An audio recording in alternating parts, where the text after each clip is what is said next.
God, indivisible, with liberty and justice for all.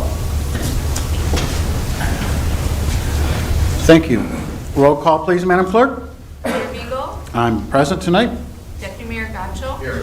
Councilmember Behrman, Present. Councilmember Garland Fox. Here. Councilmember Kennedy, Here. Councilmember O'Day, Here. Councilmember Simmons is excused. We Good. have quorum. Thank you. Changes or additions to the agenda as presented tonight. City Manager Brown. Mayor, I have no changes nor additions. Assistant City Manager Benson. I have none, sir. Do we have any from the dais?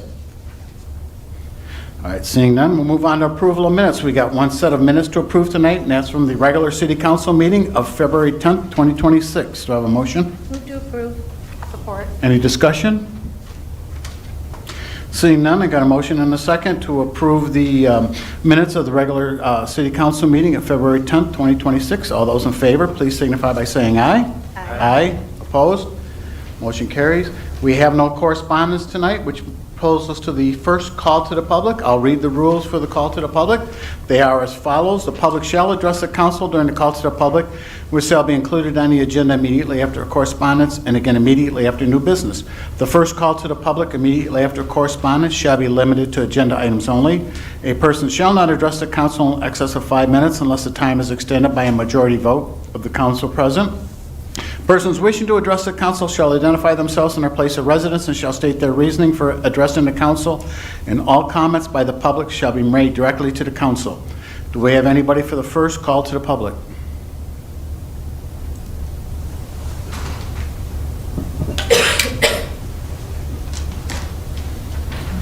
Start the timer on this one. I started it 3 minutes ago. Good evening, Mayor, members of the City Council, staff. My name is Mike Dornan, and I reside at 2192 Hedingham Boulevard. I am here this evening regarding the item concerning Wall Lake Schools. I got into the 100-plus page packet of inspections and reviews, and I couldn't help feel disappointed, saddened, and dismayed over the reaction and non-response back to staff members.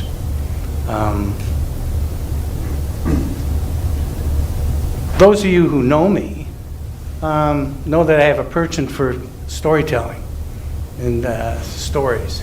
And I've got a story that's relative this item.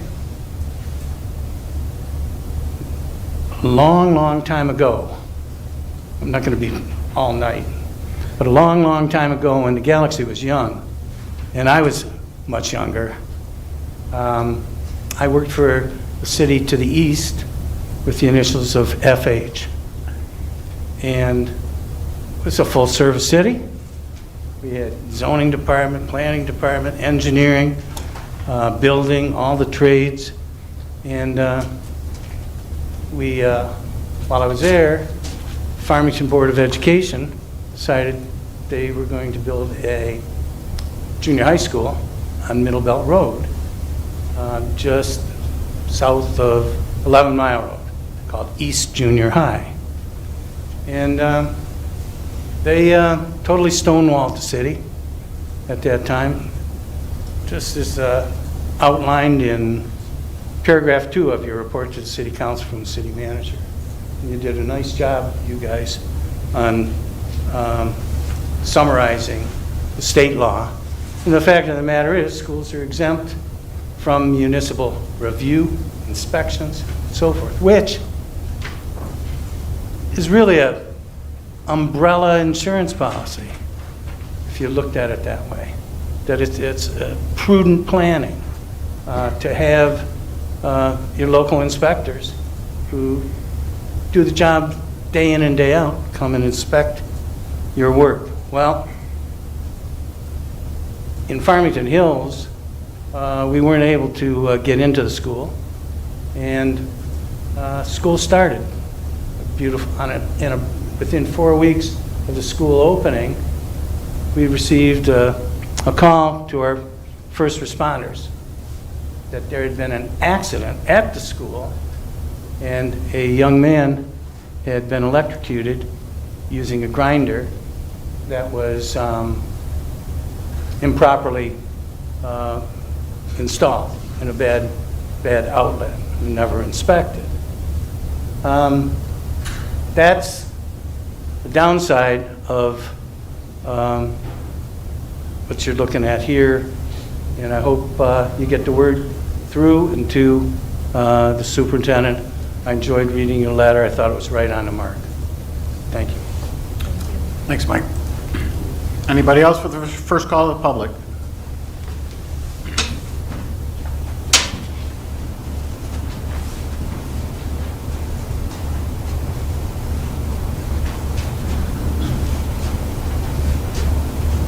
Good evening. Good evening. Michael McDonald, Wixom, Michigan. I too want to talk about the school that's going up on Maple Road.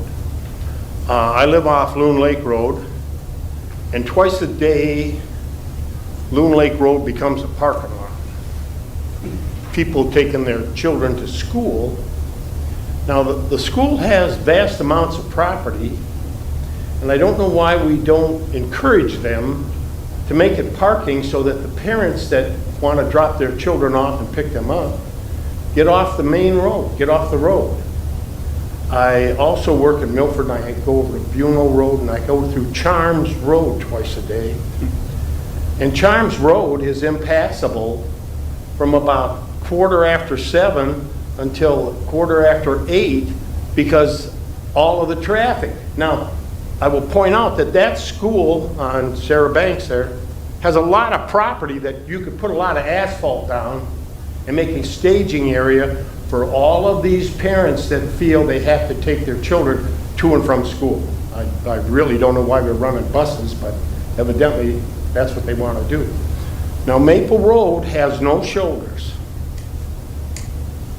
And I would suggest, someone just told you that they don't give you much leeway to what to do, but I hope we're having discussions about how many people are going to try to get on Maple Road. Because there's nothing at the west end but more dirt. So somebody has got to take the bull by the horns and say, listen, if you want to build your school there, I'm trying to figure out why we're building a new school when they just closed the middle school on Pontiac Trail, which has a great traffic flow and a great parking lot and great everything. But no, we have to build a new school. And again, I'm in that traffic 4 times a day, and believe me, it really gets unusual when there's a lot of snow too. So I would encourage the city to take a hard stand about what are we going to do and how many tickets are our police officers going to write telling people you can't park here, you can't do this. This is just wrong. It's poor planning on Wall Lake School's part, but that's what you come to expect. Thank you and have a good evening. Thank you. Anybody else for the first call to the public?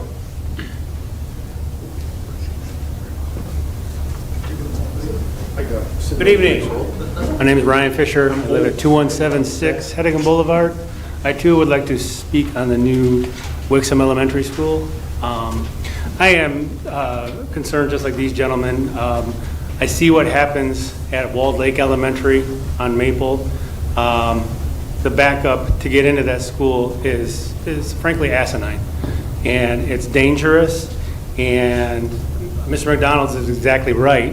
There are no shoulders on Maple, so it's only a matter of time that somebody's going to end up in some sort of ditch, reservoir, or whatever along Maple Road trying to turn around, because what's going to happen is come pickup time, they're not going to want to turn left into the school, so they're all going to go down to the railroad tracks, turn around, and line up on the eastbound side of Maple to get into the school, and something's going to happen. I would implore the council and the city to do everything in their power to compel the school district to install deceleration, acceleration lanes, to install sidewalks. I understand that the plan is not even to have a sidewalk in front of the school. Absolutely ridiculous. Ridiculous. You can't even walk in front of a school.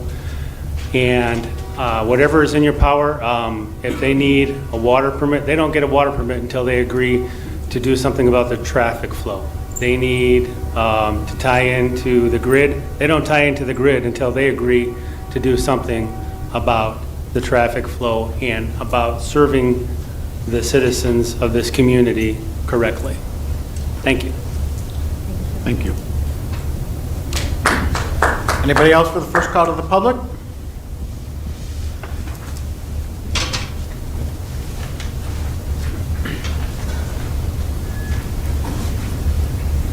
Hi, my name is Michelle Abley. I'm mayor and council. I have been a resident for 27 years. I've had 4 kids go through Wall Lake schools. They were Wixom Elementary students. I currently work at Wixom Elementary.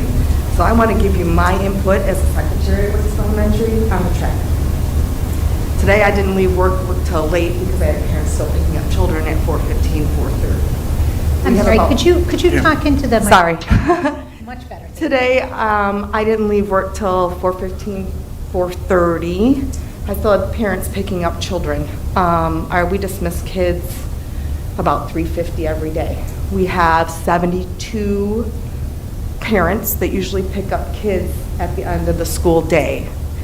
We had to split the traffic to do on the south side of the school and the north side of the school in order to be able to allow for the parents to get off of Wixom Road to pick up all their students. We have 4.5 buses that take students to all of their residences at the end of the day. And that's like a typical day. Yes, I know the gentleman that spoke earlier today about traffic by Wall Lake L and Sarah Banks. We have the same issue. And I know Wixom Road, we're trying to get the people off the road right now, and we feel like getting to Maple Road's going to make it better. We're still going to have the same problem with parents wanting to pick up their children and not using the public transportation. When my kids went to Wixom Elementary, everybody took the buses. We didn't have as many kids getting picked up by parents. I'm a resident of Hillsborough. I'm the second house in. The gentleman that spoke about all the traffic on Maple going all the way down to the end and turning around on the dirt road and coming back, that is a possibility, but so is pulling into my sub and parking in front of my house and turning around the island and waiting to pull out to go the opposite direction. There's just not enough space to handle all these cars. And I drive every day to Wixom. I have to wait, even as it is right now, a couple of lights sometimes to get through to get onto Wixom Road. There is no right turn lane. The left turn lane to get on Wixom Road probably could maybe hold 2 buses if they were making a left turn to go to Wexford Mews. I just don't know how they're going to handle 5, 6 buses that twice a day are going to go through that light. At the end, in the morning, those 6 buses or 5 buses are going to have to go straight through the light to get to the bus garage. So even though the drop-off is at 8:50 in the morning, they're all going to be lined up on Maple Road to get through the light to get to the bus garage, which is off Maple a little further down the road. I don't know how we're going to handle that when people are trying to get to work, doctor's appointments, whatever. I know some people say, oh, it's no big deal, it's only twice a day. We have people in our subdivision that have appointments and have elderly parents that they're taking care of and appointments to get to. It's still going to affect everybody. And I know they're building a new subdivision again further down the road by the railroad track. It's just going to add more traffic flow to Maple. I'd like to have some consideration at least of a left turn lane to allow people to pull off, to wait to turn left into the Wixom Elementary, the new one. They say that the traffic flow is going to accommodate everybody to be able to pull in off the road. I don't see that happening. I know there's just so many cars right now. We've had to have police help at the beginning of the school year just to help manage traffic flow. It happens every year, and we still have parents that want to drive, and then we have a preschool program. So I know you're only thinking about K through 5. We have a preschool program. There's going to be at least 4 preschool classes that will be offered at Wixom, and that means that they're going to start at 8 o'clock dropping off, and all those parents do not have public transportation. Those will be car riders that are going to be on Wixom Road, either making a right off onto Maple or making a left from Wixom Road to get to the school to drop off for preschool. That's a pickup and a drop off every day. So pickup for preschool is around 3:15. Then you roll into dismissal for the K through 5 kids, and that's going to take you to almost 4:15. So you got to think about those timeframes as well, and all the traffic. And anybody that's trying to avoid the traffic is going to try to then put their appointments before or after those times, so the road is just going to be constantly busy, is my thought. So I would like to see something proposed, maybe about at least a middle lane that goes all the way down so it can accommodate us, so we can get into our sub, and maybe consider a right turn lane to get onto Wixom Road. I know the wire house is there right now. I don't know how they're going to make that happen, but I don't know how we're going to make that traffic flow work. And I've been a resident for 27 years, and I can see already in the last year or two, the traffic has just really increased a lot on Maple, especially when they did all that construction on Pontiac Trail. We saw heavy, heavy traffic on Maple during that time, and I know they're going to be putting more businesses down at the end of Maple Road, which could affect traffic flow again with trucks and everything else. So some other things to consider. But anyway, I wanted to give you that information just from the insight from Wixom Elementary and what I deal with every day, and thinking about what's going to happen when the new school is put in with parents and trying to figure that out. So, thank you. Thank you. Anybody else for the first call to the public?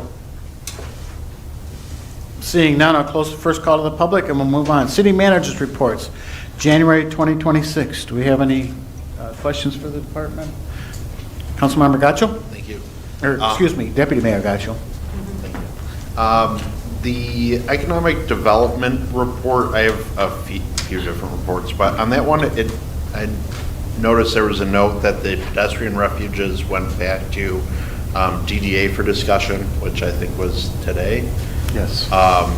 Just kind of, I don't know what that discussion was like, but based on what I had shared last time, I was hoping it would be more of a council discussion, not just take it back to them and see what we're going to do. Can you provide some update on the plans for that? Yeah, in the aftermath of City Council's motion to table the item, at a minimum, because we had a regular scheduled DDA meeting, we thought it was important to at least give them an update on what City Council had discussed, and really try to gauge, what their perspectives are, especially because this is a project they had budgeted for and kind of planned for. So we want to just give them an update. We'll cover it in greater depth. I anticipate that we'll bring it back, under old business at a future meeting. But in general, they continue to support the project in their district. And that was really the key thing that they talked about today, is that, they acknowledged that there are probably needs in other areas of the city, but they can't contribute to things that are outside of their district. And, their priority to try to improve the pedestrian safety and slow down vehicles coming through the district. I think that's the best way I can summarize their points. But again, we'll be able to summarize that a little better when we bring the item back under old business at a future meeting for council. Okay. I understand that they have it in their budget. I don't know where everybody else falls on the position or the location of them, but I'd be disappointed if it comes back just as it is to say, oh, well, it's already in the budget, but we change things to address the cleanliness or the aesthetic.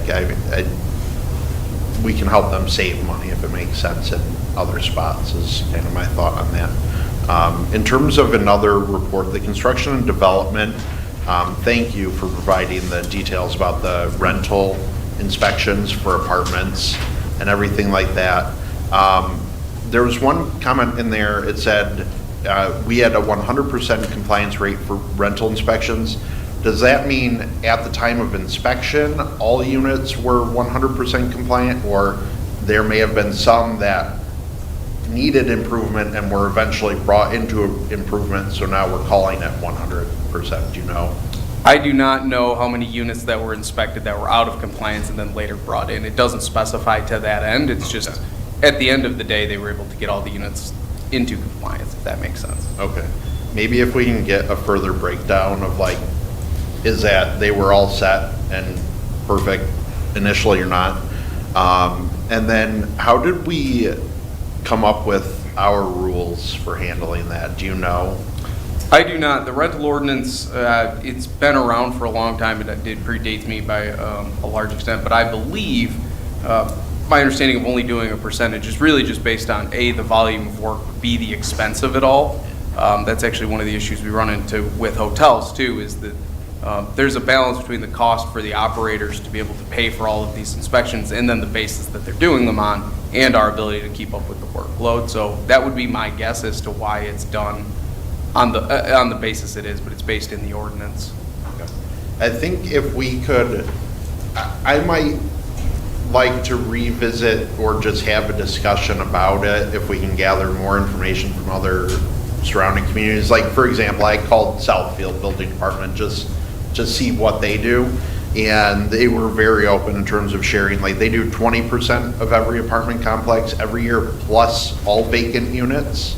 And if you have 80% compliance rate or more, then they'll come back in 3 years. If you have less than 80%, then they come back the following year and do another 20% plus all vacant. So it seems like there is some maybe room for adjustment, or we find out we have the best. But I think it's that we inspected like 54, the formula would be like 54 apartments at the Village every year, and that maybe, if that's the wrong number, I'm sorry, but based on the complaints we got, it's not an adequate amount in my mind. So maybe there's room to discuss and see where we stack up with other communities and potentially adjust if it needs to be. Thank you. The number one thing, and I was even surprised by this when we were doing the research, I was actually surprised we only had 6 last calendar year across all of our major apartment complexes. I would have assumed it was more. I do wonder if,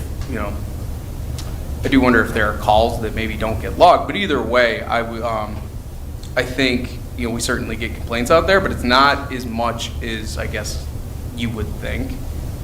There are certainly issues, but.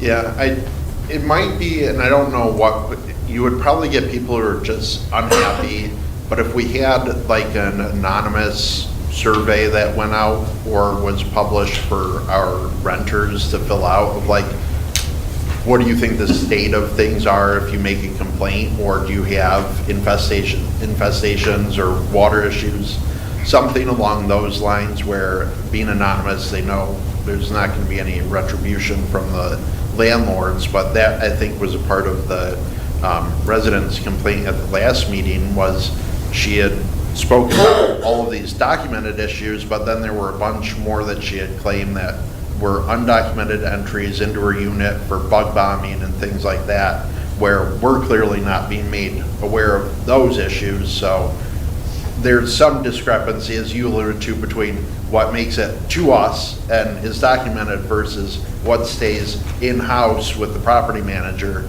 and it could be an absolute mess. So, thank you. Councilmember Behrman? I just wanted to add on to that same conversation at this point. Thank you for the information that was put together regarding the inspections.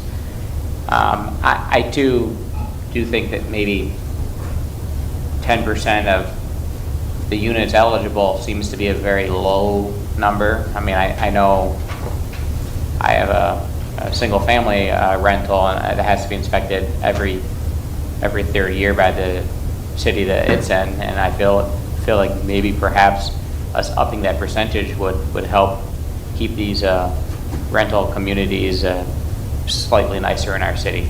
So just something to consider, and I agree with looking at what other cities are doing, but even if other cities are only doing the 10% like we are, maybe we need to be higher. Because or maybe we need to up our standards, because it feels like we must not be looking for anything if we're not finding anything. With the age and the size of some of these communities, I'm sure there has to be more out there. That's all I have to add to that report. Anybody else? All right, we'll move on to the consent agenda. All items listed under the consent agenda are considered routine by City Council and will be enacted by one motion. There'll be no separate discussion of these items unless a council member so requests, in which event the items will be removed from the consent agenda and added to the regular agenda at the end of unfinished or new business. Do I have a motion? Support. I got a motion and support to approve the consent agenda as presented tonight. All those in favor, please signify by saying aye. Aye. Opposed? Motion carries.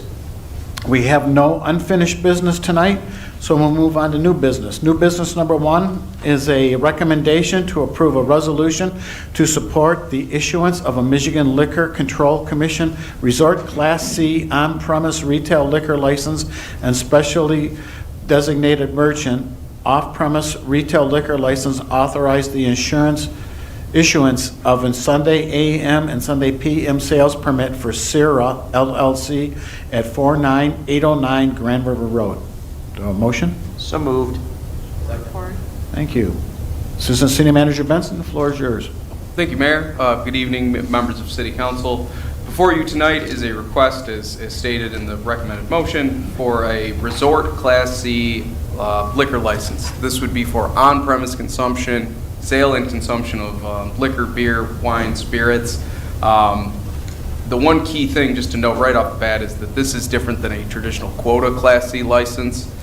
This is a special license, and I'm going to quote the Michigan Liquor Control Code, a special category of retail license issued to establishments that meet statutory criteria related to tourism, recreation, food service, lodging, and assembly uses. And we provide more detail of what those standards look like, but the core point is that it would not impact the city's quota, and I believe they are non-transferable.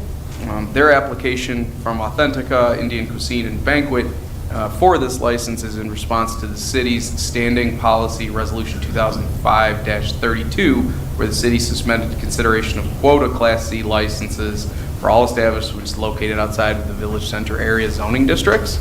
At the time, I believe that was done as an economic development incentive to retain new quota licenses to spur development downtown. So historically, we've required new licenses to be transferred into the city for newer establishments, think like Longhorn Steakhouse and those kinds of places.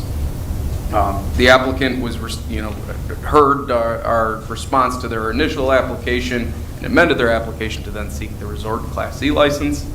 They're also seeking a specially designated merchant for off-premise consumption, and that's really our understanding would be to support, carry out, sales of food, wine, beverages. So the application in front of you tonight was reviewed by the city's Construction Development Services Department, the City Attorney's Office, and the Police Department, who did a background check. Those reviews are included in your agenda packet. The long story short is that we didn't find any specific reasons that would impact their candidacy for issuance of this license or these licenses and permits, and we recommend approval. We also do have the applicant and their representative here in case you have any questions for them, and in addition, I'm available if there's any questions you have. Happy to try and answer them.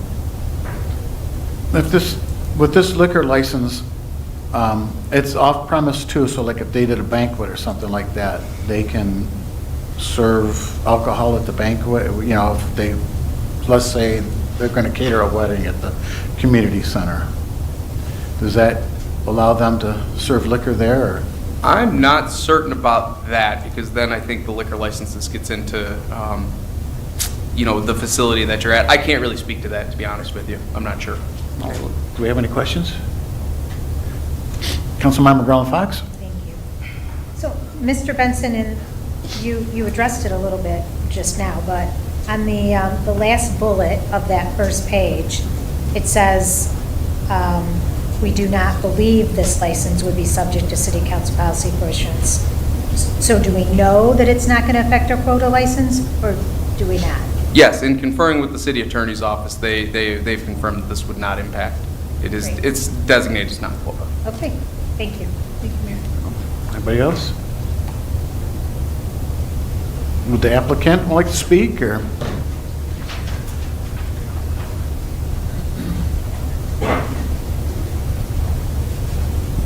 Good evening, Mr. Mayor, members of council. Patrick Howe on behalf of Sierra LLC.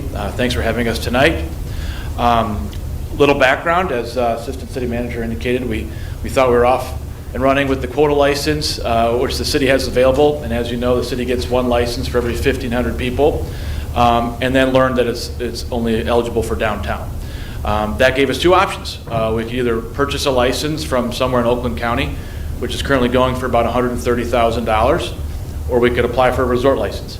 The state gives out 5 per year We think we're early enough in the calendar year that we could potentially get allocated one, and those cost $20,000. It doesn't impact your quota in any way, and the SDM doesn't impact your quota either. So you get one SDM license for every 1,000 people.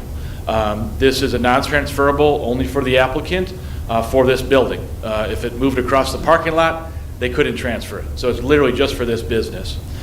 We think they meet the other criteria set forth by the state, which would be up to Liquor Commission, but they have 182 seats, which is well above the 100 minimum. They meet the hour requirements. They meet the definition of a business that's not solely for the purpose of selling alcohol, and we think they do qualify as a destination restaurant. The assistant city manager referenced Longhorn. That's a resort license. So that's a transferable resort license that was brought into the city. So it's a tough situation in Oakland County right now with the prices of these licenses. In a small business like this license will go a long way. So as indicated in the application packet, this is just accessory service of beer, wine, spirits with meals. It's a very small bar. The SDM would be for a takeout order. To your question, can they serve at a private wedding? They could if they get a catering permit. So we'd have to come back and get a catering permit. But if you wanted to have a party at your home and you got a catering order and you said, hey, I'd like a couple of bottles of wine with that, this would allow them to capture that to-go sale. There's no plan for any market or anything like that for beer, wine to go. As indicated in all the reports, everything's really checked out with the applicant. It's a family business, husband and wife. They're here to answer any questions you have. This would really go a long way to help establish the business for a long time in the city. It did open in July, and so far they're doing great. So I'm happy to answer any questions you have. We think we meet the requirements in the city code, and Venkat and Sudhira Vermuri are here to answer any questions you have. So thank you for your support. Any questions? All right, seeing none. Great, thank you. You're welcome. I've got a motion and a second to approve the recommendation to approve a resolution to support the issuance of a Michigan Liquor Control Commission Resort Class C on-premise retail liquor license and specialty designated merchant off-premise retail liquor license, and authorize the issuance of a Sunday AM and Sunday PM sales permit for Sierra LLC at 49809 Grand River. All those in favor, please signify by saying aye. Aye. Opposed? Motion carries. Good luck. New business number 2, discussion regarding the Wall Lake Consolidated School District New Wixom Elementary School proposed at 3515 West Maple Road. Do I have a motion? So moved. Support. Assistant City Manager Benson? Good evening again, Mayor and members of City Council. As referenced by a few members who spoke during public comment, the purpose of this discussion item is just to provide a little bit of an update and more information for the City Council and any folks who are watching or in the audience regarding what we know from the city administration perspective regarding the new Wixom Elementary School. I know that there's been a lot of interest. We've received obviously a few calls, and City Council members have asked questions too. So included in your agenda packet is basically every piece of information that we have to this point. My intention at this moment is not to go through all of those individually. I am happy to try and answer questions about individual components if you have them. But the long story short is that, as a whole, I think we believe that this investment from the district is a positive for the community and replaces one of the oldest schools in the district with a brand new facility. However, there are components of this project that are clearly problematic. These are issues that we've brought up to the district, and for what it's worth, I want to give them some credit for at least giving us some information and working with us to some extent. As one member of the audience mentioned, there are some districts that choose to completely stonewall and won't interact at all with their local communities. So they did give us some site plan information, some traffic study information, and has been willing to accept comments from us. Over the last 4 months, we've kind of gone back and forth with them. They gave us initial plans, we gave them initial comments. They submitted revised information, we gave them revised comments, and that's essentially what you're seeing in your agenda packet tonight. The long story short is we identified from a staff perspective 4 overarching categories of issue that we would like them to better address as a part of their plans. And our recommendation tonight, we drafted a potential letter that could come from the city council to communicate those concerns directly to the Walled Lakes Consolidated School District Board of Education, as well as their administrative staff. To date, we have really not had much interaction with their school board. And I'm not sure what extent that they're aware of the details of the site plan that is being proposed. Just very quickly to kind of walk through them, our first concern is that there is relatively limited details on the plans provided to us, such as the number of proposed teachers and students to verify adequate parking. Some incomplete building and accessory structure information. As an example, fire truck turning radiuses haven't been provided to date. There's landscaping and light information that they did not provide to us. All of those things are normally handled via the city's zoning ordinance and our site plan review process.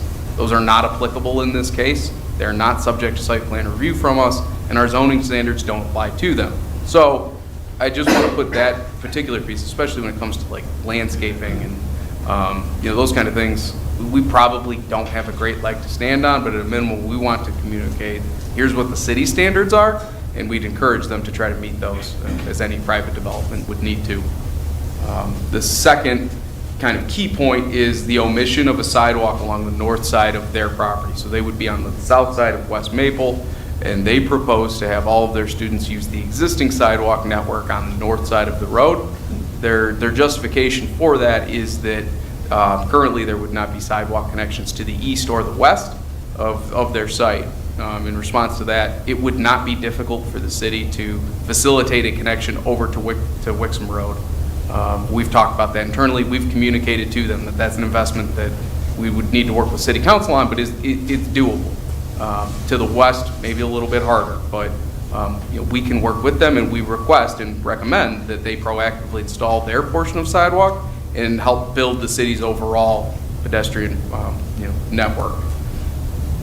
The third specific concern that we highlighted is the lack of a signalized pedestrian crossing at the crossing they're proposing. So they propose to have two curb cuts on West Maple. The one to the east, closer to Wixom Road, would be for parents, vehicular traffic, passenger vehicles, to then come in and loop around in the site. So there is some effort to try to pull cars off the road. Their western entrance would be for the buses, and that would create a four-way intersection with Headingham Boulevard, and they're not proposing any signalization of any kind at that four-way intersection where the crosswalk would be. We find that, in our opinion, to be concerning, and so that's part of what we cite as, an item to bring to your attention.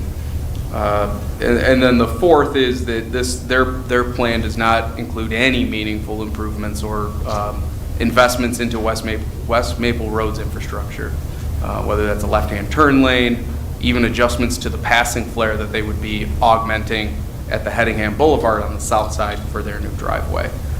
Again, all of these things are provided in kind of greater detail in the reviews that have been shared with the district. In the long run, there may not be a ton of hammers for the city to be able to use. We do have to, we're responsible for water, sewer, and right-of-way permitting. To date, we have not issued any of those permits, and we have indicated to the district that at the bare minimum, we would like to see the review comments and approvals from the state that, they've looked at these intersections, they've looked at all of this information, and they've granted approval. Because, quite frankly, we're concerned about being responsible for issuing permits on a design that we don't believe is adequate. To date, we have not gotten any written confirmation from the state's reviews. They have not provided that to us. So that's kind of the current standing, and I know there was a lot of information in the agenda packet. So really, from here, this is an opportunity for you all to ask questions and to have a discussion about your experiences. I know we have issues at other schools in the area, and how you all might like to proceed. Whether you like the sending a letter idea, if there's anything else you guys have ideas on, this is a forum to discuss that. Councilmember Behrman? Thank you. So for background, it was October, November-ish when we first... Excuse me for 1 second. Deputy Mayor Gatchel. Thank you. Sorry. I did need to note before the discussion that we checked in with the city attorney. I'm the golf coach at Walled Lake Northern High School. Although I'm an independent contractor, I'm still paid by the school district. So the city attorney determined there's no conflict of interest, especially since there's no monetary considerations on this, but just wanted to make that apparent ahead of time. Thank you. I appreciate that. Go ahead, Councilmember Behrman. Thank you. So it was, I believe, October when we first got the plans or started seeing the plans for the school, and then November 11th came very quickly when they did the groundbreaking with virtually no feedback from the city at that point. I know that's when internally the city started having conversations with the school. I myself found myself at the school board meeting in December where I did give public comment to the school board with concerns particularly for the traffic on Maple Road. I think their failure to provide acceleration or deceleration lanes or a left-hand turn lane are just idiotic. The day after that school board meeting, I did receive a voicemail from the superintendent, Dr. Lons, letting me know that their traffic people looked at it and they're perfectly fine building it as proposed. They don't care. Very clear from his message and his voicemail he left me that next day, they have no indication on changing anything. I think this letter is fine. I think this letter should have gone out last year when we first started hearing about it. I think the letter should probably be slightly firmer. I agree that we should withhold any permits we can to get them to come to the table. The fact that our next business item is for a dozen or 15 homes, and we went more in depth on that with the sidewalks out front and the road cutouts than we're getting for a school that's going to serve this magnitude of people. It's just crazy to me. I overlooked the site plan of the school versus the current school. The number of parking spots that they're proposing is about twice as many as what's at the current school. So I would venture to guess that parking is going to be better there. The traffic plan that they proposed that circles around that entire parking lot, there's going to be more room to get more cars off the street. So hopefully some of that's going to be better. But if we were to do a left-hand turn lane into the school, and if we were to just do an acceleration, deceleration lane from where the entrance is to the buses to the entrance to the cars, that would allow people to be out of the traffic flow if they're looking to get into the school, and they're not going to be stopping the traffic. As the street is right now, if people are backed up trying to turn left into the school and no one can get into the school and a fire truck needs to get down to my neighborhood or all of your neighborhoods, it's not going to happen because there's going to be no way for an ambulance or a fire truck to go around it. So I absolutely think we need to, at the bare minimum, have a left-hand turn lane to go into the parking lot for the cars and probably the buses. I know the buses are just once a day. I don't think we need a traffic light for the buses, but I do think some sort of safety device for the people crossing the street would be prudent.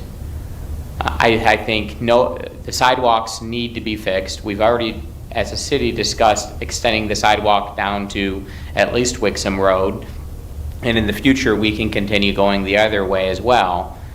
But there's zero reason why the school system has allowed it to get to this point with having no common sense for the safety of the residents and the parents and their staff that's going to be going there day in and day out. There needs to be some improvements to the site plan, and there needs to be some improvements to Maple Road. And we as a city need to really also go back and take a look at the other extension at the end of Maple Road. I know we've been talking about that, but this is a very good reason why that needs to go forward. exact connection at the end of Maple Road to Pontiac Trail would help solve all these safety concerns as well. But I mean, for the point being, anything we can do to force the school to the table, I'd be in support of. Councilmember Kennedy. I was going to say much of the same thing about the traffic and my concerns about people backing up on the road, especially without there being a turn lane there. Feels like untenable. Also wanted to add on, the crossing right across from the road would make a four-way intersection, and I believe a lot of people will be crossing right there. I saw at Walled Lake Western when I was younger, same thing happened where they have a bunch of housing right across from the school. Kids go across there every day. In the winter, when it's dark and roads are a little slippery, I saw a kid get hit. There wasn't enough lighting, and I didn't see anything in here to provide for any of that. The whole thing just looked kind of unsafe to me. I would like to see improvements. Anything we can do to make that happen, I would be completely in favor of. Councilmember Grillen Fox. Thank you. So again, Mr. Benson, basically it sounds like we have very little of any recourse. Is that correct? I would, broadly speaking, I think if they can provide us the documentation that the state has approved these, right? And there's a very specific level of detail that we're going to require to feel comfortable. Well, I'm not even gonna say comfortable, but that will put us in a more difficult position. That's basically what we think, how this ends up happening, is they've got to demonstrate to us that the state said this was okay, because it certainly doesn't meet our own standards, and then we will have to make decisions from there of whether their documentation is adequate, and more importantly, depending on what the state's reviews are, we may be able to lodge some of these complaints there that we think they've submitted incomplete information. Where that goes, though, it's hard to say. So in talking about the sewer connections, the water, the different things that we have, the city locally has control over, how far can that get us? I mean, ultimately, what can happen? In the absence of having an attorney, and I will defer to you. Yeah, I'd hesitate to speculate on that. All we can do is what we can do. And eventually, notwithstanding any action on our part, there might be a way to force action on that one way or the other is my concern. But just as a quick summary, what we're trying to do this evening is just bring this information to your attention in a public manner so that people are aware that later, when the same problems that have existed at Loon Lake and have existed at Sarah Banks exist at this location when the school opens, I don't want it to become why didn't the city do something about that, right? We've been trying to do something about this. We brought it to the attention of the school district multiple times. Concerns that we have about traffic safety, the things that Councilmember Behrman's talked about in terms of public safety, in terms of a fire truck or an ambulance trying to get through a situation where it's locked and loaded because of the fact there's no turn lane, there's no other mechanisms to try to lessen the traffic impact on that two-lane road. It's going to be a problem. We know it's going to be a problem. I feel that the school district knows it's going to be a problem, and we're just bringing it up publicly so that people that live in that neighborhood hear about it, that you hear about it, and potentially you can take additional steps, direct us to do the letter, direct us to conduct a public hearing, which I would be firmly in favor of, to bring more attention to this. That's the purpose of our action this evening, is just to bring it to the public's attention that this is going on. And it's not going on because the city thinks it's the right thing to do. I agree with the letter. I agree with everything that's been said. My concern is I want to make sure that the residents know that there's very, very, very little that we as a local unit of government can do. And the best thing that people can do is go to the school board meeting. I agree with sending the letter. I think this is horrible what they're doing. They're supposed to be concerned about kids, and the safety issues here are just, it amazes me. From the turning radius, the sidewalks, the traffic issues, it really is disappointing. But I just want to make sure because I think a lot of people think, residents think, that we have this control over the schools, same as we have some kind of control over DTE or we have control over the railroad. We don't. And so I really would encourage people to go to the school board. And that's an excellent point. You talked about the level of oversight and things that we require of the lowest level of development in the city, right? Without anywhere near the traffic impacts, without any near the number of people, the number of vehicles that are going to be involved, we would have a great deal of control and making sure that things were addressed in a safe manner. And in this situation, we don't, period. And we just want to make sure that we bring that to the public's attention. I appreciate you accentuating that. Totally agree with everything that my fellow council members are saying. And again, I would encourage every resident in this city, especially if you have a child that goes to that school, go to the school board meeting. And a public hearing would be another mechanism to assist Support in that, right? If we authorize a public hearing, we do notices to people in the surrounding area and everything else. We can get information out in a more formal manner to bring it to people's attention so they become aware of it, and then perhaps they can do things that you're talking about, going to the school board meeting perhaps and bringing their concerns there. Thank and you. as Assistant City Manager Drew Benson mentioned, we don't know exactly what level of communications taking place between the state and the school district, or between the school district and the school board. I think that's partly what we're trying to accomplish too, to make sure people are aware that those different locations are concerns, residents' concerns. Thank you, Mayor. You're welcome. Deputy Mayor Gaccio. Thank you. So I share a lot of the concerns that have already been spoken about. To get, I guess, into more of the numbers side of backing up to Loon Lake Elementary, I see the traffic get stacked up for pick up and drop off on Loon Lake Road. One resident who's moved out of the city years ago used to call, text, and email me quite frequently, extremely upset about having to be late to work, trying to weave in and out of cars on Loon Lake Road. I did, for the sake of my own looking, tried to measure the distance, at least on Google Maps, of their roundabout for stacking drop-off and pick-up traffic, and tried to match it with what's sort of on the site plan using some geographic features. There's only about 130 more feet. And so that's maybe 8 to 10 more vehicles could fit in the circle at the proposed roundabout or circle. There are a lot more cars than 8 to 10 extra sitting on Loon Lake Road every single day.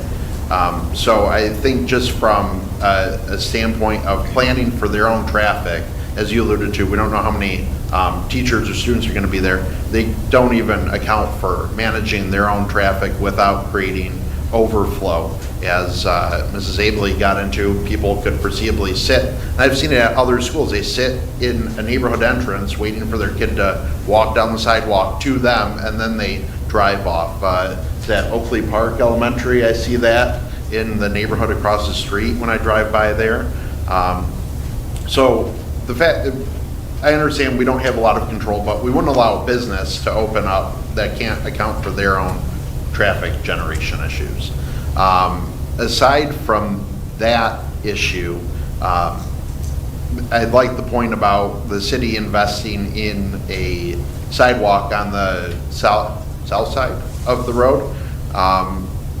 Their mile busing rule foreseeably is going to have children from the VCA area walking to the new elementary school.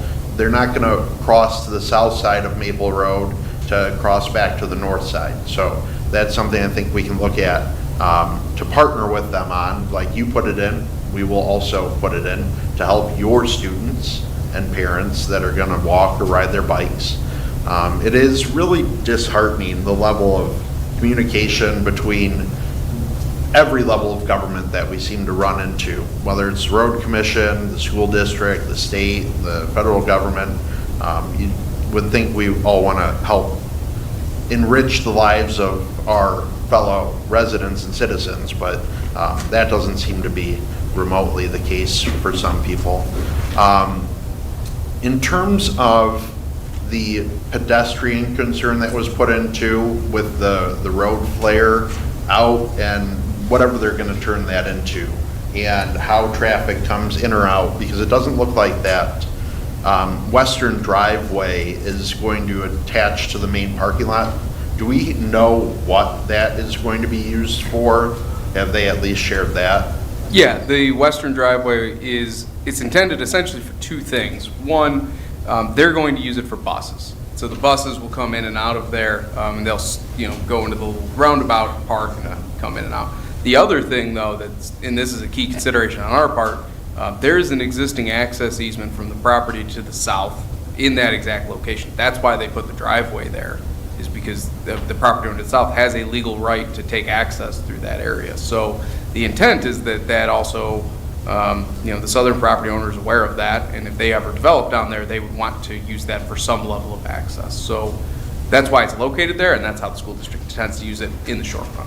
So that became, not to say it's going to happen since there's Hillsborough residents here, but the last proposal was like apartments and condos back there. That would be the entrance, is what you're saying?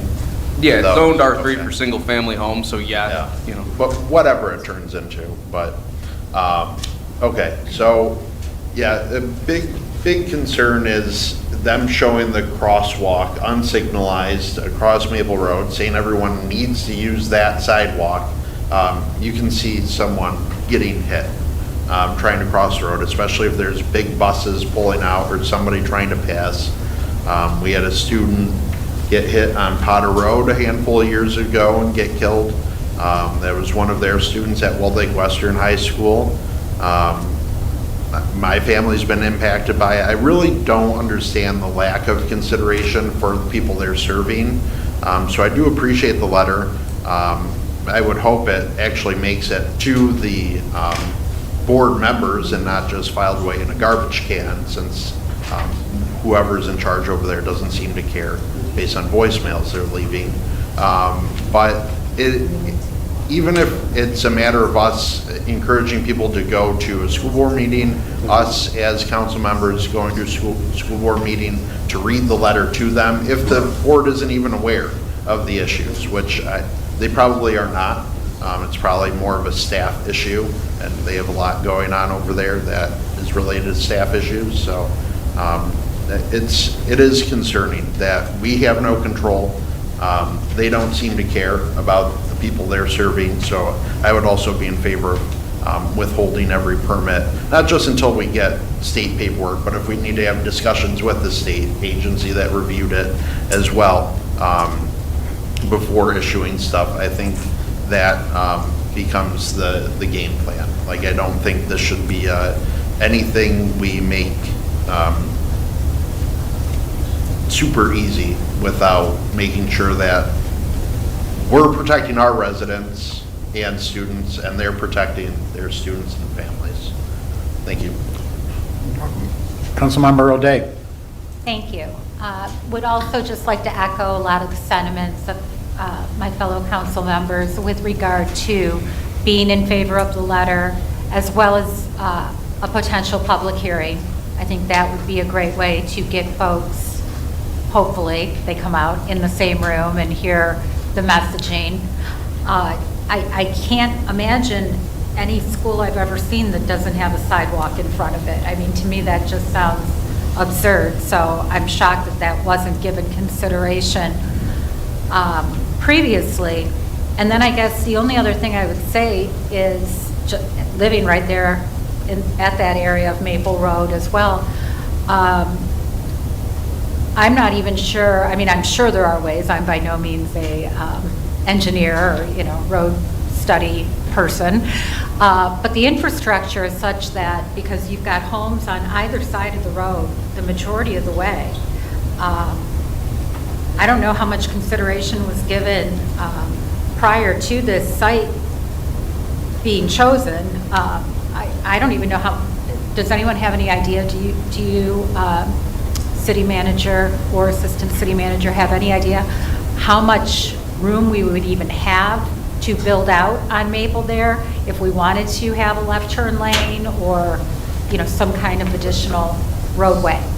Yeah, we actually do have it's not uniform across the entire length of West Maple, but the city has intended to get 120 feet of right-of-way along the length. So there are sections that we do. I don't have the map up in front of me, but there's often more right-of-way available. Plus, the district has said that they would intend to donate or to dedicate their frontage as right-of-way and, being consistent with others. So functionally, in the short run, there would be some challenges. We couldn't make it a 3-lane road tomorrow, but I think, especially along their frontage, considering they're the ones giving it to us, that would be a little easier to, at least for their portion. And we can figure out how to connect to the east. There would be some limitations getting up to Wixom Road. The Wire House was mentioned for right-hand turns. We acknowledge that that's an existing problem. So, no, it wouldn't all be solvable immediately, but, when we've communicated that to the district, that doesn't have to be the immediate expectation. What can we accomplish within the constraints of the space that we have and you're giving us? What can we do? Okay. And just one last question, it may have been here, and I just didn't see it. When is the proposed or hopeful open or school year for this site? I believe they're intending for fall of 2027. All right, thank you. You're welcome. I too echo the sentiments of everybody up here.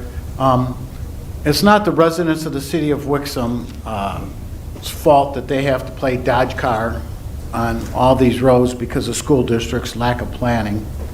I would like to find out from the school district themselves if they feel that this is a school district problem or a city problem. And if they say it's a city problem, then we'll take care of it for them. We'll find them the alternative route. There's been numerous accidents in front of banks because the cars, you can't see, and the cars coming out of banks turn a left, they don't stop. They just think they have the right of way and they come out. There's been numerous accidents in front of there. Hidden Creek, you can't drive. If we had a situation where we needed an emergency vehicle to come through at pickup time, they can't come through. There's 30 to 40 cars, and it's the same thing that's going to happen in Hedgeham over there. Their parents aren't going to wait in line. They're going to pull over there. The kids are going to cross the street. This is something that we need to get done. The city of Wixom residents shouldn't suffer for a lack of planning from Wall Lake schools. It's their issue that they have the buses, you can't ride a bus within a mile of the school. It's their rule, but yet they don't want to give a safe route for the students to walk to the new Wixom Elementary. They want you to cross here, cross there, cross here, cross there. No, they have no, it's asinine to me that they don't have any thoughts on this. It's just, we're going to build a new school, put a parking lot in, and so be it. Everything else, and if there's an issue, you know what, no big deal. So I think we need to have a public hearing. I think we need to invite the school board and all of the administration there, and then when they don't show up to the public hearing, it's just going to show how involved they are with this and that they really don't care, and then we just need to go from there. But it's not our residents to play Dodge car. And I don't mean to sound selfish or anything, but I know this happens at other elementary schools throughout the, I don't really care about that. All I care is about the ones that are in Wixom, okay? And there's a problem, and we need to cut it off at the path before the new school comes, and at the other schools in Wixom, we need to take care of that situation. So that's my opinion on that. Any other further discussion? So, go ahead. I was going to say, we do provide a recommended motion authorizing the distribution of the letter. I would support having that done as a motion, just because then it's in the record as a vote of city council. Then we do recommend having you sign the draft letter if you support it. The other thing is I think a motion to direct us to schedule the public hearing. It just wouldn't be bad. I think we have consensus to that end, but if you wanted to make a motion to that end, it could be good as well. Councilmember Behrman? Yeah, I'll make a motion to recommend the approval and signing of the proposed letter by the existing council members and to set a public hearing. Do we want a date for that, or just to set a public hearing? March 10th, yep. I'm sorry? March 10th. To set a public hearing on March 10th for the discussion on the new Wixom Elementary School. All right, got a motion and support for the letter and to set a public hearing on March 10th. All those in favor, please signify by saying aye. Aye. Opposed? Motion carries unanimously, so we'll go on with that.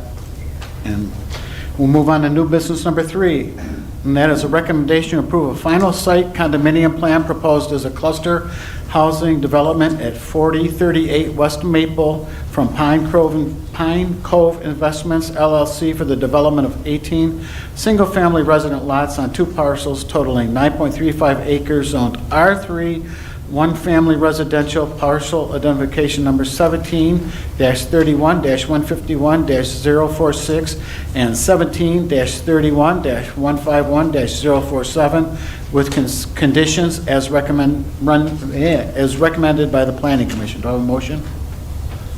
Support. Assistant City Manager Benson. All right, 3 for 3. Before you tonight is an item that the City Council has seen before. Some newer members may not have, but this is a proposed subdivision condominium that has been recommended by the Planning Commission. This is step 4 of 4 steps that is required for all new subdivision approvals. I will invite Matteo Passalacqua, the city's planning consultant, to kind of walk through the details here. But the proposal here tonight was recommended by the Planning Commission at their meeting and recommended for approval to City Council. Thanks for introducing him for me, too. You're welcome. I know it's been a while. It's all right. We'll get the name down. Don't worry about it. I'll leave you phonetic notes for the next meeting. I'm just going to call you, I'm going to rename you Jack, that's all. Yeah, that's fine. Hey, you, pointing works. I answer to it all. Matteo Passalacqua, Carlisle Wortman Associates. We are the city's planning consultant. As Mr. Benson had alluded to, in front of you this evening is a final site plan for a clustered housing development, including 18 single-family homes. On October 20th, 2025, a public hearing was held, and the Planning Commission recommended conditional approval of the development to the City Council. On November 18th, 2025, the City Council granted conditional preliminary site plan approval for the development. So the preliminary site plan conditions for approval were pretty minimal. The plan has not changed substantially since it was last in front of the PC or the City Council. So on top of addressing the conditions at preliminary, the changes that have been proposed to the final site plan this evening is the increase of trees and shrubs around the detention pond in the northwest corner of the site. 1 additional tree is to be saved, up from 44 to 45 of the trees on site. 15 trees are proposed along the eastern border of the site, more or less the southeastern border that borders existing single-family homes. And the sidewalk along West Maple has been reoriented to better intersect with the neighboring home's driveway to the east. All of those changes are elective. They are not in response to the conditions that were applied in the consultant letters. They were more or less a reaction to the comments made by neighbors at the public hearing for the Planning Commission. So again, those we foresee or we see those changes as improvements. Again, the developer was under no ordinance requirement to make them, but elected to do so anyways. So with that, we do recommend that the following conditions, if the council's so inclined to provide final approval to the site, the only conditions that we had left were any issues cited by city engineering, of which there were none, any cited by public safety, of which there were none, that an open space protection document in the form of deed restrictions covenants that run with the land or conservation easements be agreed upon, executed, and recorded with Oakland County per the approval of city administration. We do have those documents right now. We're kind of back and forthing with the applicant, but basic red line stuff. And that the lots will need to be combined as a condition of site plan approval and building permits being issued. With that, it's pretty short and sweet. It's pretty much the same plan you had in front of you a couple months ago. And like I said, the improvements have been elective based on the comments that the developer heard at the public hearing. So I'd be happy to answer any questions. Deputy Mayor Gotchel? Thank you. I do appreciate the developer's willingness to work with the city and residents from Cameron Court and adjacent along West Maple to address the sidewalk. I do hope the landscaping and naturalness turns out the way that those on Cameron would prefer behind them. So it is nice that they came to the last meeting, had already mentally kind of accounted for those changes, so that's nice. I did notice on page 24 of the bylaws, there's subsection R that talks about street trees planted by co-owner. And it says the co-owner of a unit shall be required to plant street trees per the approved landscape plan within 120 days of occupancy of the unit. However, in the parentheses for 120, it actually says 180. So just make sure we get that addressed whichever way it should be. That was just one kind of clerical thing I noted. And then one question that I had asked last time, or one thing I had asked for, was some way to delineate between the lots and the preserved natural areas. For that way, homeowners don't just start mowing and taking over what is meant to be preserved, even though it's by deed or covenant, however it's going to be handled. Has there been anything that's been determined as this will be the delineation? That way we don't just turn into all mowed grass? And potentially the applicant can better speak to it than I can. I do know that Exhibit B in these deeds is the final site plan that does delineate the lines. I'm not implying that a homeowner would look at that and automatically know where it is, but the final site plan is included in those documents and is at least kind of the first, call it the warning shot over the bow to an owner to say, if you have plans towards the rear of your yard, you need to check with the HOA and the city to see what's allowed and what's not. Okay, so there's no like geographical feature that would be put down? Not that I'm aware from the site plan. Again, the applicant might be able to answer that question after me.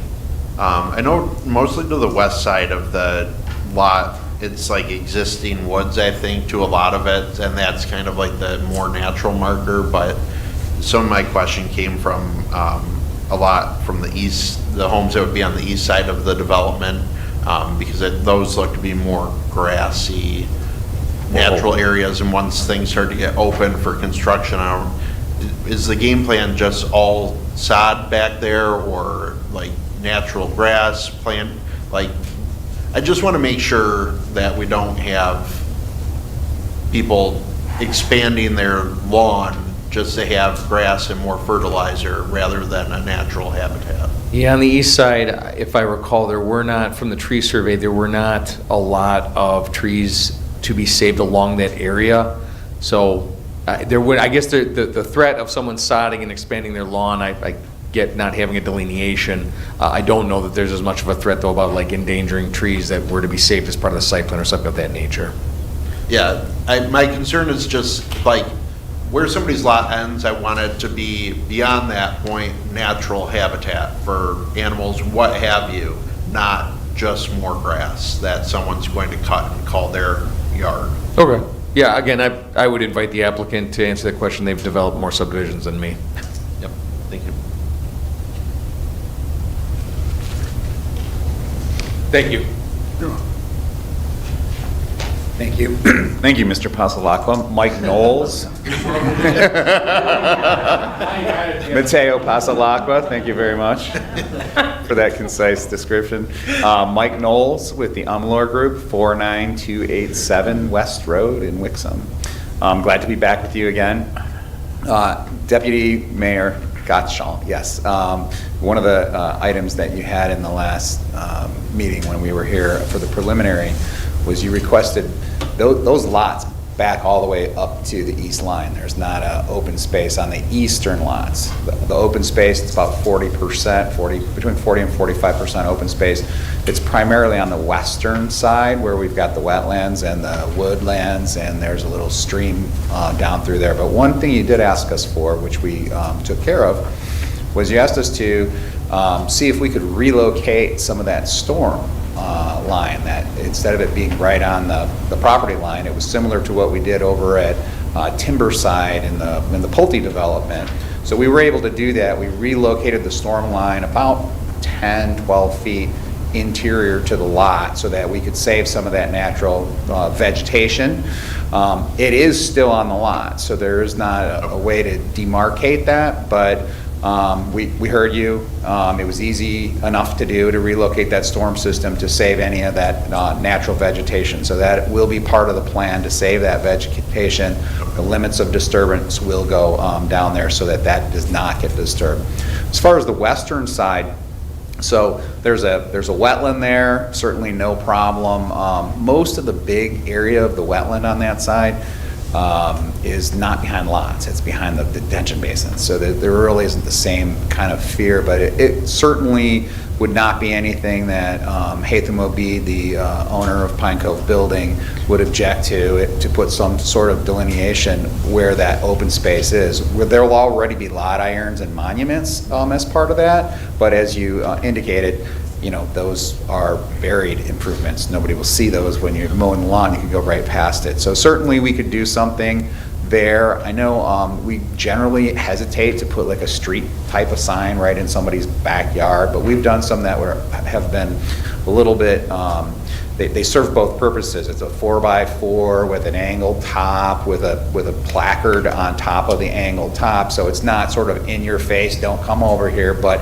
it is a physical demarcation of that line. We'd be certainly happy to incorporate that into the landscape plan. I'd appreciate something like that, just so I know, working in real estate myself, like people back up to, or if we go to a house that backs up to some woods, they think like, oh, where's this lot? And then they immediately start talking, well, I'll take those trees out. And so, those aren't even your trees to take out. Right. So that's what I want to prevent. And I do appreciate the explanation on the right side. I think I was just reading the hidden line that's used for the utility as the end line for the lots instead of for what it is. So thank you for that.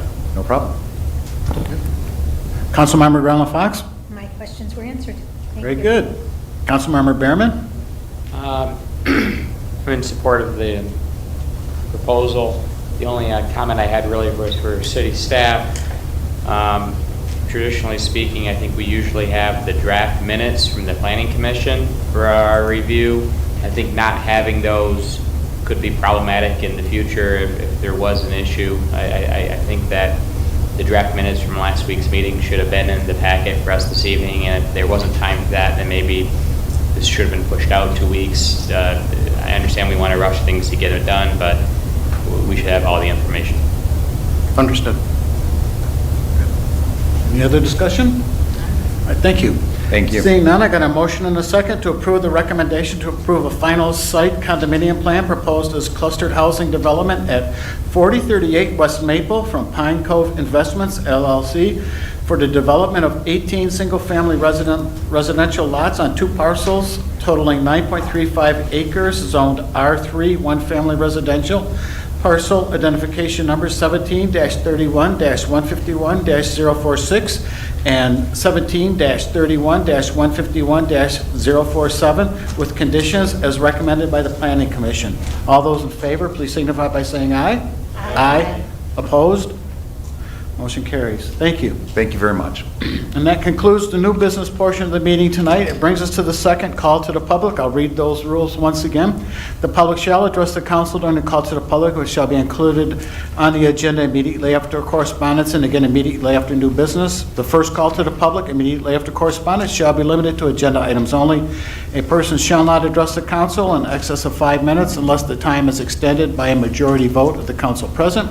Persons wishing to address the council shall identify themselves and their place of residence and shall state their reason for addressing the council, and all comments by the public shall be made directly to the council. Do we have anybody for the second call to the public?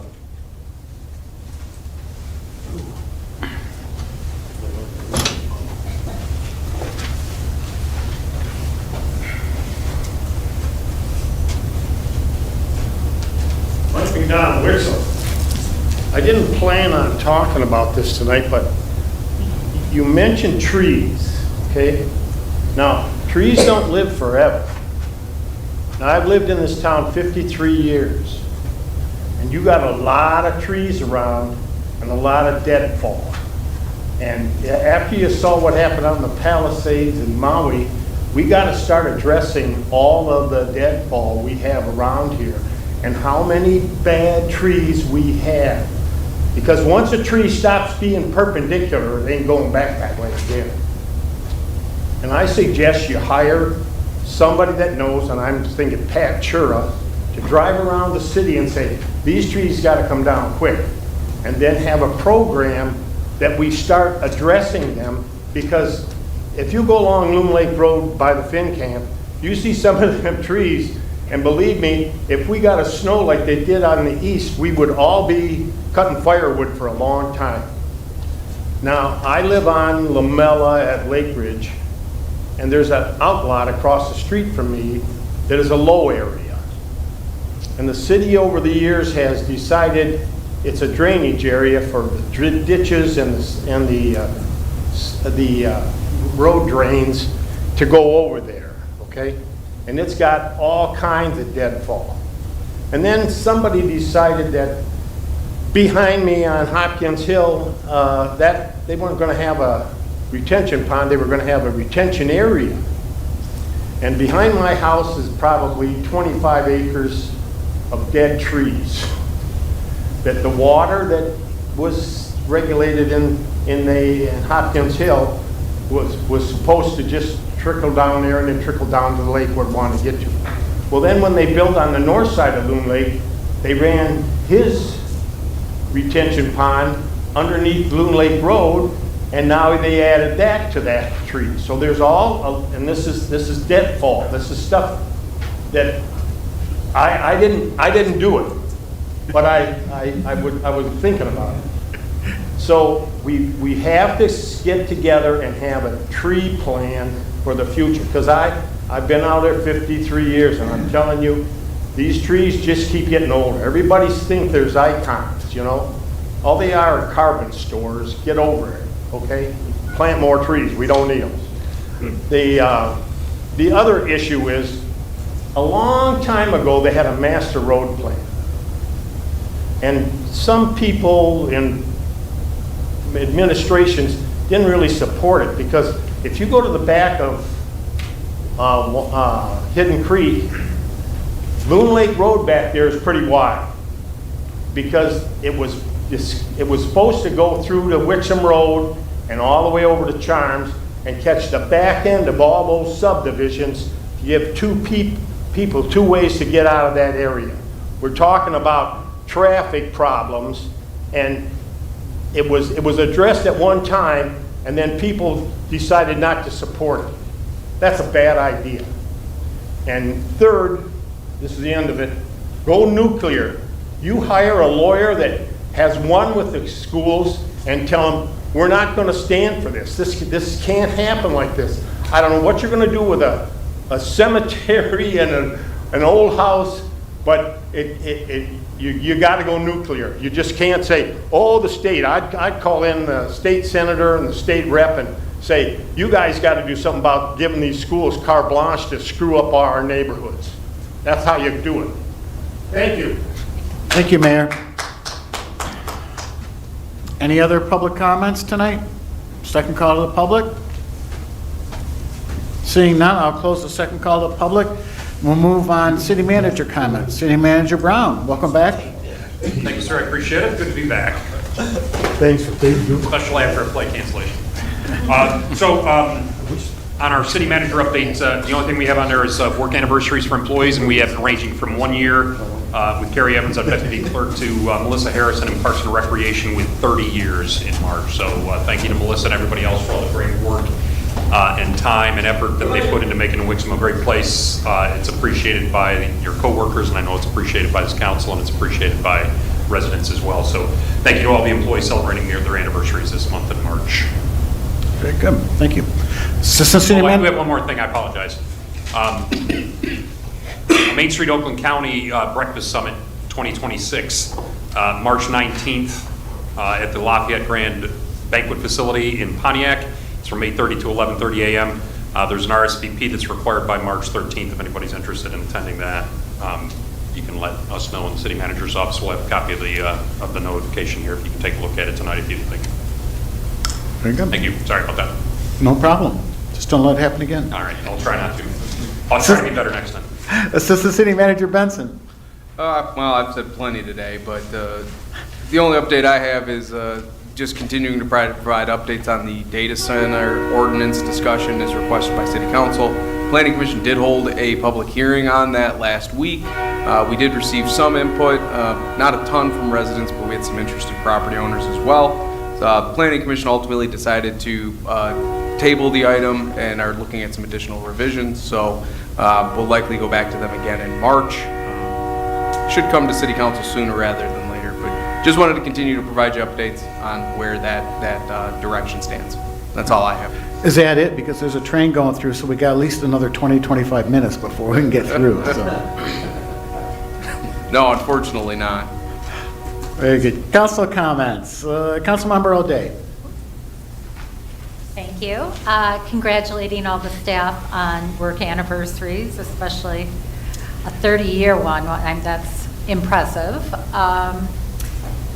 Also, just wanted to mention, it was interesting, I was not feeling well 2 weeks ago for the meeting, so watched it the next day.